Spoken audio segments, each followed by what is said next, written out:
Então, a dosagem da mistura asfáltica é uma das etapas mais importantes da construção da nossa rodovia, né? Da concepção da nossa rodovia, que é através da dosagem da mistura asfáltica que nós vamos garantir que o nosso concreto asfáltico em campo ele tenha as condições necessárias para suportar o tráfego em relação principalmente à fadiga e também em relação a, por que não, as intempéries e também a deformação permanente. E o que é a dosagem da mistura asfáltica? Nada mais é do que a gente escolher uma granulometria adequada, né, os agregados adequados ao nosso concreto asfáltico e também determinar o teor de ligante, o teor ótimo de ligante para que o meu concreto asfáltico em campo tenha então uma compactação adequada e depois também tenha uma vida útil de acordo com aquilo que foi projetado, né? E no Brasil, tradicionalmente, a gente utiliza a metodologia Marshall para realizar a dosagem das nossas misturas asfálticas, dos nossos concretos asfálticos. É o ensaio Marshall, né? A metodologia Marshall nada mais é do que a gente pegar um cilindro que ele tem 10,16 centímetros de diâmetro, uma altura de 10 centímetros. Nós vamos colocar o nosso material asfáltico, nossa mistura asfáltica num determinado teor de ligante e realizar a compactação dessa mistura asfáltica por impacto, né? Então nós vamos realizar, quem já conhece, já sabe que a gente ou realiza 50 golpes ou 75 golpes por face. Então a gente vai aplicar 70 golpes, vai pegar o soquete Marshall, vai soltar ele, então ele vai cair com uma determinada energia de compactação, ou a 50 golpes ou a 75 golpes, dependendo do N do tráfego, né? Se tráfego leve ou tráfego pesado.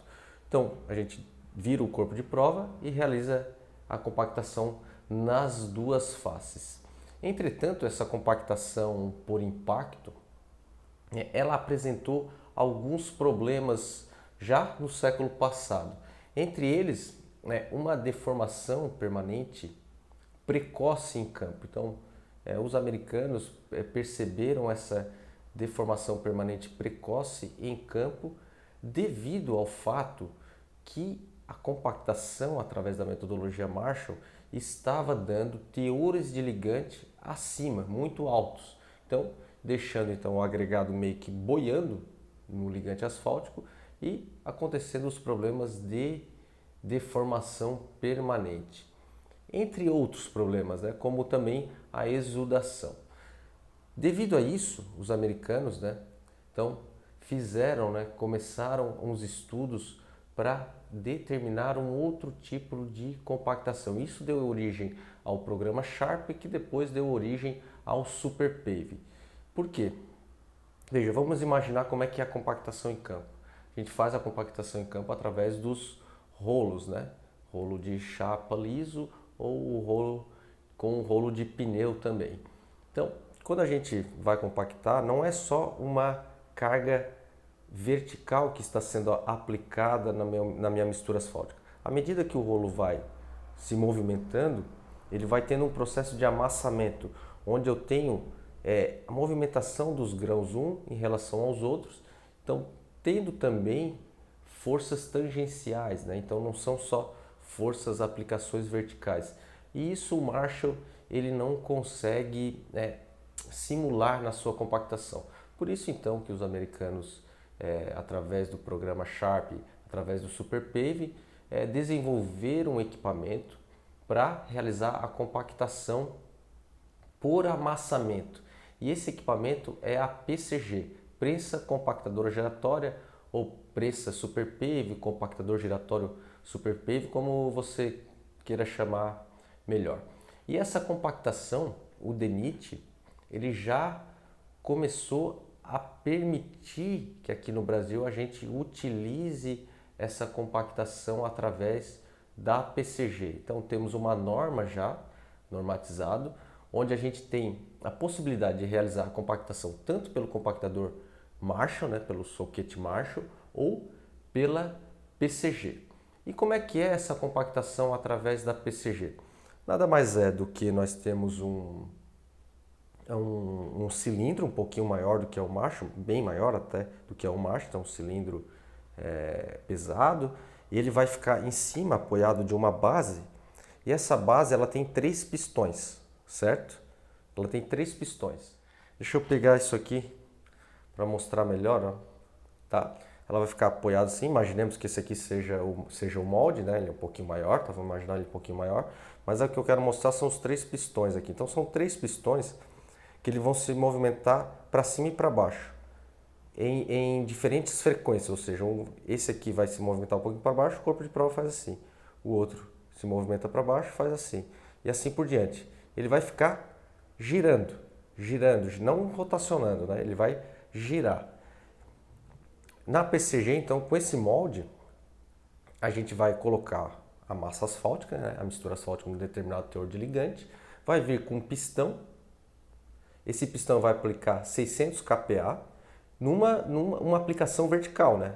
Seria a mesma coisa que o macho, uma aplicação vertical. Entretanto, quando a gente começa o processo de compactação, esse meu corpo de prova ele começa a girar. No que ele vai girar, nós temos a decomposição dessa carga. Então, nós vamos ter cargas perpendiculares quando o corpo de prova está dessa maneira e também cargas tangenciais, simulando o processo de amassamento que acontece em campo. Bem, quando esse corpo de prova faz essa volta, a gente conta como se fosse um giro. Então, a energia de compactação está associada ao número de giros, né? E pela metodologia SuperPave, nós temos determinados números de giros de acordo com o número N de projeto do tráfego, de acordo com o tipo de rodovia. Então, rodovias não tão solicitadas, rodovias de baixo volume de tráfego, o SuperPave ele normatiza o número de giros de 50 giros, por exemplo. Então, nós vamos moldar corpos de prova, né, com diferentes teores de ligantes, realizar a compactação com 50 giros para esse caso, né? Determinando essa compactação para 50 giros, nós vamos verificar o volume de vazios. E o volume de vazios, de acordo com a metodologia SuperPave, tem que ser de 4%. Então nós vamos determinar o teor de ligante ótimo para um volume de vazios de 4% para aquele determinado número N de giros, né? N de projeto de giros estipulado na metodologia SuperPave. Entretanto, no Brasil, né, o DENIT ainda não especificou uma metodologia de dosagem dessa mistura asfáltica, das nossas misturas asfálticas. O que temos é apenas que nós podemos realizar a compactação através da PCG, através da prensa compactadora giratória, tá? Para depois pegar esses corpos de prova compactados na PCG e realizar os ensaios mecânicos de fadiga, por exemplo, resistência à tração e deformação permanente e módulo de resiliência também. Então são os ensaios mecânicos. Ainda não temos uma norma para determinar o teor de ligante através da PCG, mas a gente já acredita que daqui a pouco o DENIT vai normatizar, né? Não sabemos se vai ser muito parecido com o que é a PCG, mas provavelmente vai ser algo muito similar, né? E na PCG a gente tem que determinar 3 granometrias diferentes, fazer para alguns teores de ligantes asfálticos e etc. Certo? Bom, uma outra norma que o DENIT já está realizando, ainda está em processo de verificação, né? É sobre a norma que trata do CDI e do TDI. O que é o CDI? CDI é o Construction Densification Index e o TDI, Traffic Densification Index. O que essa norma vai trazer? O que essa norma traz? Então ela vai trazer como é que eu posso dizer? A facilidade que a minha mistura asfáltica tem em se densificar. Então, o Construction Densification Index está relacionado com a facilidade que a minha mistura tem de ser compactada em campo na hora da construção. Já do TDI vai ser um parâmetro para a gente verificar a facilidade ou a dificuldade da minha mistura asfáltica de se densificar ao longo da sua vida útil. Então, para um determinado número de giros, essa norma ela verifica então essa facilidade que a mistura asfáltica tem de se compactar durante a construção e durante a sua vida útil de projeto. Mas isso é para um outro vídeo, né? Para uma outra hora. Outra coisa que eu gostaria de falar é que é o seguinte, uma das vantagens do compactador giratório é que ele consegue, a cada giro, verificar a altura do corpo de prova.